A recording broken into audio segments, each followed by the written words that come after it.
Well, hello, friends. Mark Holmes here with my buddy Cowboy Joe Boo. And as always, thank you guys for watching, commenting, and subscribing to the Joe Boo Sports Report. Without you guys, man, this doesn't work. Let's get open for business and let's wake up the football gods. Oh, they're already awake. Well, damn.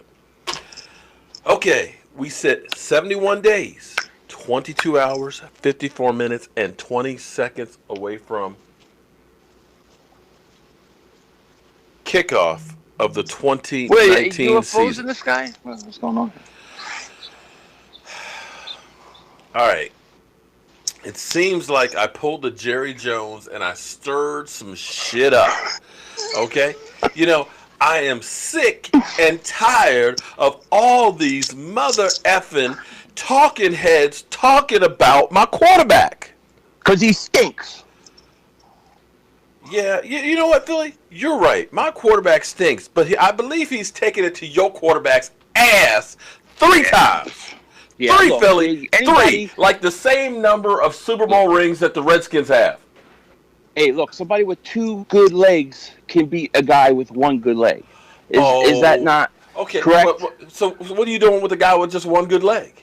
Well, he was hurt last year. What? He was hurt last year. Oh, so he can't take a hit. He's Glass Joe for punch out, body blow. Oh, sorry. Come on. Hey, look. When you come back from a torn ACL, we know he wasn't healthy from the get-go. Then he hurt his back, right? So you give me a healthy Carson Wentz. When the Carson Wentz, the last time he was healthy, what did he do to you guys? He came in and he destroyed your double moonwalk just all throughout Cowboys Stadium. Did he not? Okay, but what did he do? So are you making excuses for the losses? Is that what you're doing? Are you blaming? Are you saying that? But my quarterback who threw, I don't know, in Dallas was it 450 some yards? Wasn't it something like that? Didn't he have like 3 touchdown passes to Amari Cooper? Look. Because I remember. I mean, I know I'm old and I know I've been hit in the head a lot of times. I might have CTE. But I do remember being there in Dallas watching that game. Now you talk about you know what? What? Because I'm going to tell you, you and Eagles Nations owe me. No, Philly, tell the truth. Tell the truth and shame the devil. You know what you got? Satan? No. Listen. The reason the Eagles made the playoffs last year, after Carson Wentz basically didn't do jack, what did you get from me? Oh, I got the towel, the white towel from the Super Bowl. And what happened from the time you got that fucking towel? That is true. We have to thank you for sending me that, because ever since we got that, we went on a run, went to the playoffs. That's right. I give you that. I'll give you that, Mark. That's fine.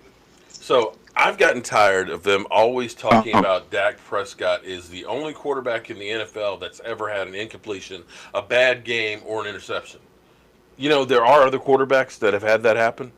Yeah, sure. But when you watch, like, you know, the car crash, David Carr, you know, I call him car crash because car crash, yeah. Okay.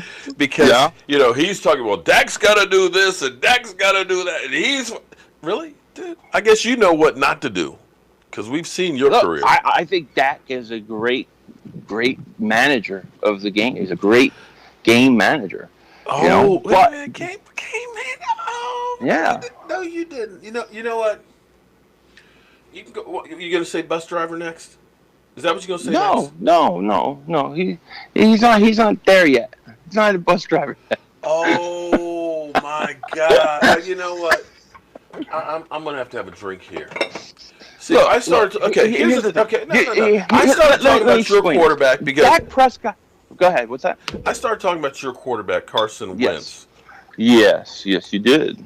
Because I want people to realize, because they've already anointed him as a Hall of Famer and MVP and all this stuff like that. And I'm just kind of like looking at the victories that he had last year. And I can't say that there was really an impressive victory against any good team. I mean, boy. No, just listen to me for a second here, Philly. Philly. The only team he beat last year with a winning record was the Indianapolis Colts. And at that point, the Indianapolis Colts, the first 6 games, were 2-6. Mm-hmm. And you won 20-16, right? Okay. Is that a quality win? Yeah. You if your quarterback is so great. Listen. Wait. Your quarterback's so great. How come you only put up 20 points against them? Because it was his first game back. He had no spring practice, no training camp, no OTAs, no mini camp, no preseason. His first game back. Philly. No. You keep making excuses. Excuses are like assholes, and everybody's got one. Yeah, but that doesn't mean they're not factually true all the time. This is true. It was his first game back, and you're going to blast this guy because he put 20 points. I think he played pretty damn well in his first game back. And then let's look at the Tennessee Titans game. Hold on, wait. Time out. Because I want you to understand that the Redskins only scored 9 points against them, but we know the Redskins are the Redskins. Yeah. But do you know 2 weeks later that the Jets put 42 on that same team? The Jets? The Jets. League, Mark. Oh, come on. New England put 38 on them the next week. Look, I've seen a lot of teams play bad, and then all of a sudden, the next week, they play a lot better. It happens. Okay, all right. But that's the best record team that he beat last year. So we'll go past that one.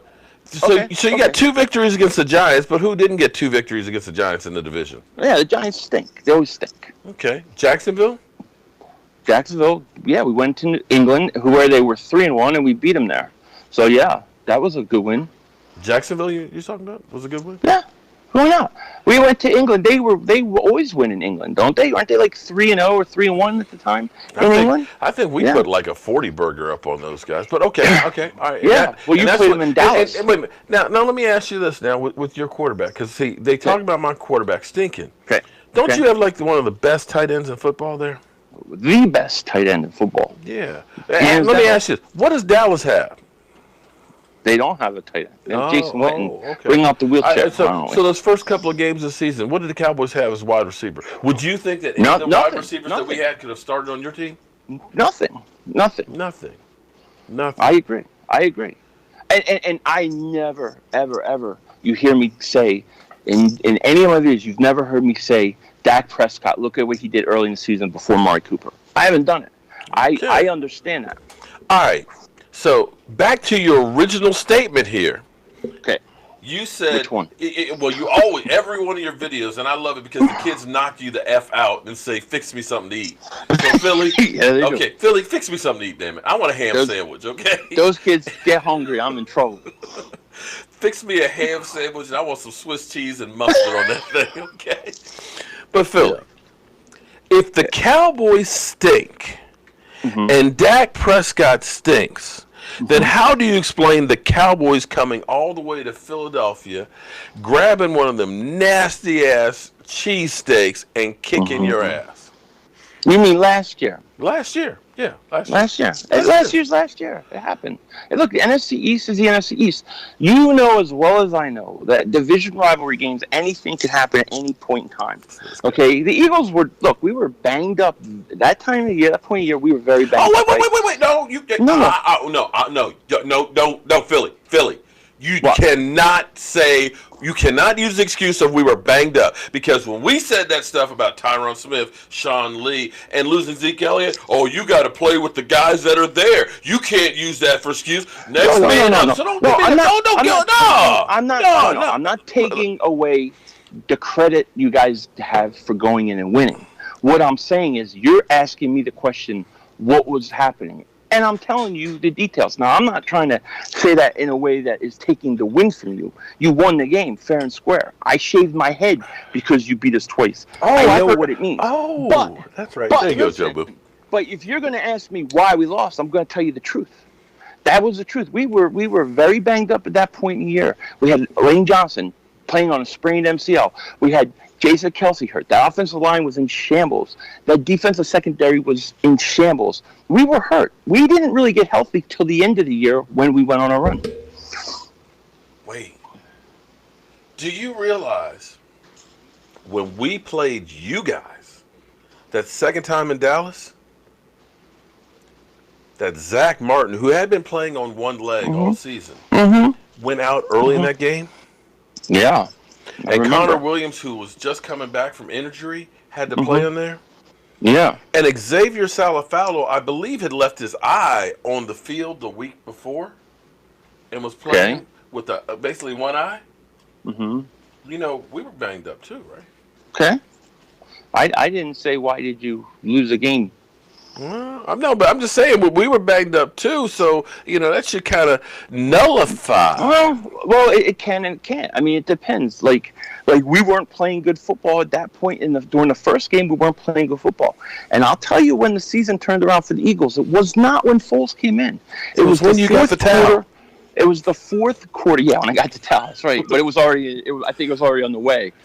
The fourth quarter of the Dallas game, where we came back and took it to overtime. That was the first time our offense really got going. And at that point, I think we kind of went on a run. And I think in that game, you saw Doug Pearson kind of take over the helm of the offense late in that game. And then he kind of continued to do that throughout the year. But look, Carson was hurt, and he was hurt all year last year. From first game back. Here's my argument, okay? And I'm not saying that he's not a good quarterback. Okay. But I think he ends up getting more praise than what is deserved.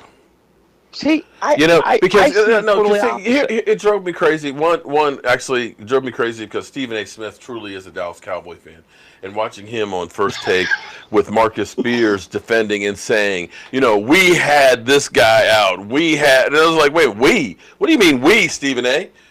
When you say we, that means you're part of something. And the way he was defending, you would have swore that it was Mark Holmes up there on First Take talking about Dak Prescott. That's how hard he was going at it. But it drives me crazy because, you know, I hear Max Kellerman, who should probably try and go back to rap, talking about how great Carson Wentz is. Yes, he deserves to get the Russell Wilson money and everything else. You know, and Dak, well, he's a game manager, and, you know, when he gets to be at Carson Wentz's level, then he can get paid. And it's hell, then he should. And I'm kind of like, well, wait a minute. Carson Wentz is getting paid like Russell Wilson is, and Russell Wilson has won and been to a Super Bowl. Now, I know he's got a ring, but let's be honest here. He didn't have to go through those playoff games, the pressure of that stuff. Right. And and that's where I said, listen, I'm not trying to belittle him, but I'm just looking at it and saying, out of the 22 games, and don't come back and say, because I've said 8 and 22. Okay, I meant 8 out of 22. They're like, he didn't have 22 losses. It's like, oh my God, everybody's micromanaging me. But out of the 22 games that he's played against teams with winning records, he's only won 8 of them. You can only play. You can only play the schedule that you're given. Okay, if you look at year one, his rookie year, team wasn't that good. Whatever. That year, actually, against winning teams, he was 500. But he was 8 and 8. But they start. I'm sorry, 4 and 4. And they started off 3-1. They started off really well. But I look at it like this: year two, everybody he had to play every week. It was like, okay, the Eagles haven't played anybody this week. They're playing the number one defense at the time. It's the Denver Broncos. We're going through 50 points. He's out. How many games was Carson Wentz out in 2017 in the fourth quarter because they were up by so much? Okay, you can't take my point in the video response to you was kind of, you can't take away Carson Wentz and what he did in 2017, just like you wouldn't like somebody to say that Dak Prescott's fourth quarter victories don't mean much. And I look at it the same way. But my thing about Carson Wentz had nothing to do with Dak Prescott. And see, that's where your Eagles nation come back at me, and they're going, "Oh, you can't." I said I didn't compare. Your whole video was about Carson Wentz. It was about. I said it. I didn't say a word about Dak Prescott. I was talking about Carson Wentz. Dak in there. That Carson Wentz is overrated. I'm sorry. Think about this. Think about this. You know, in my mind, I think he's overrated. He is a good quarterback, and the book is out.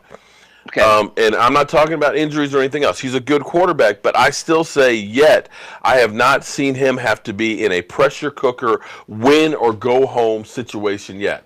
He has not been in the playoffs yet, but not even the playoffs. Not even. I'm no. talking about. I'm talking about even during the season where we got to get a win. After a win to make the playoffs. He hasn't had that, so we don't even know how he's going to react to it. The game against the Rams to clinch the division after I lost Seattle, when Minnesota was breathing on us for that number 1 seed, he came back and carried us that whole game. Go watch that Rams game. He got hurt, but the only reason we won that game was because of Carson Wentz. He carried us that whole game. And to me, that was the biggest game of his career at the time. Now, he's got to stay healthy. He's got to be in the playoffs. I agree with you 100%. But just think about this. Your boy Dak has played in 3 playoff games. He's only got 1 more victory than Carson Wentz in the playoffs. He's only got 1 I want to say this much, okay, if we want to make excuses for things and all that. He went toe-to-toe with Aaron frickin' Rodgers and came back from 21-3. And had it not been for a miracle play at the end, they would have had a rookie playoff win, which is something that does not happen. Rookies don't win playoff games. No, but he didn't go to L.A. and beat L.A. in L.A. That was a pressure situation, was it not? You know, that wasn't a do or die. You would have been okay if you had lost that game. That would have been the worst. You know what? Ever. We'll agree to disagree on it. I still say I hate the freaking Eagles. And let me say this: I disagree with you that he gets too much love. I think Carson Wentz doesn't get enough love. I think he got robbed of the MVP in 2017. Okay, he played in 13 games, had better statistics. Brady doesn't play the last game. Gurley don't play last game. They don't give the MVP to Carson. Then with Foles last year, do you know how many Eagle fans wanted to run Carson Wentz out of town? They were done with him. They wanted him out. They wanted him gone. And there's still he better not get injured this year. He better not get injured this year because you know what? Some Eagles fans are going to run him out of there. Well, he better not. And I think he'll be healthy this year. I think we're going to see the 2017 Carson. I really do. You know. And as far as your boy Dak goes, I say pay him. Pay him $50 million a year. Pay him as much as possible. But I want to see Dak Prescott put the team on his shoulders and will it and win the game. I want to see the offense go through him. It goes through one guy. There's one guy on your team. Well, you know what? That makes that whole offense. And here's my final thoughts on this. Now that we actually have some players on there, because as you put it, receivers we had in the beginning of the season, you wouldn't take a single one of them. To have lost Dez Bryant, to have lost Jason Witten, and to have Scott Linehan with this damn prehistoric offense that he was calling, there's no way in the world that you can really succeed. Because I can guarantee you, even if you put Carson Wentz on that team right there with that situation, he wouldn't have done jack shit either. Now, Dak, we'll see. We got Amari Cooper, we got Randall Cobb, and we've got Jason Witten. Definitely have some weapons, and we'll see. We'll see where it goes. We'll see. But even as bad as it was, my quarterback still got 3,800 yards last year. Yeah, it's great. 3,800. And the second half of that season, he had over 2,000. So he's going to have over 4,000 yards this year. You can bank that as long as he doesn't get injured. Look, the great thing about this whole thing is it makes the rivalry fun. I think the Eagles-Cowboys rivalry is taken off.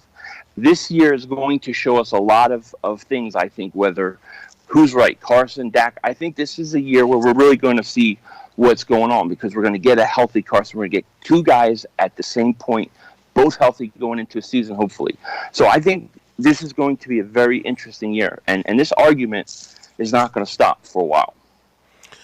No, because they will always be looked at as long as they're both in the NFL, along with Jared Goff as that quarterback class. And it's going to be interesting to see who's standing in the end. So everybody, this idiot over here, this dingbat over here, who's living the Vegas life right now here with the pool, is about to go make me a ham sandwich. So, but anyway, check out Philly 500, his channel. Go ahead and tell him where to find you. Philly.500 or Philly 500. Just type it in. I'll come up. You'll see this pretty little face. As well as Bird Gang, because he's kind of a new guy that's in the mix and stuff. Yes. We may be having him go to Redskin training camp on July 22nd with Michael Anthony Fitness and Ed Oliver. We're definitely going to crash that party as well. Yeah, he's a good guy. He's a good guy. All right. As always, friends, I want to thank you guys for watching, commenting, and subscribing to the Joe Boo Sports Report. Without you guys, well, it doesn't work. And I'll see you soon.